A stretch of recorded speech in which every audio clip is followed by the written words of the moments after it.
How old were you guys when you started this thing? We were young and didn't realize that he was the. I was a whopping 17. Yeah, he was by far the youngest.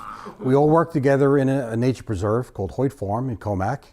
It's in the town of Smithtown Park, and there was a synergy there. We all had a deep love for natural history, and all three of us grew up in the Comac-Smithtown area, so we explored the Nissaquag River and places like Blydenburg County Park, Caleb Smith State Park, and we started talking and started learning about this, hearing about this place called the Pine Barrens, reading some of the early literature. People like Roy Latham would write about it, and Leroy Wilcox and others that would go out and explore the Pine Barrens decades before, and it whetted our appetite. And so the three of us working together would talk about going out, and we would pretty regularly just jump in one of the three cars. Wait, you didn't have a car. I didn't have a car. Okay, one of the two cars, and we would just pick a place on a Hackstrom map in the Pine Barrens and say, let's go explore that. And that's how we I would often joke, the only thing we worried about back then was how much gas did we have in the tank and how much film did we have in our cameras.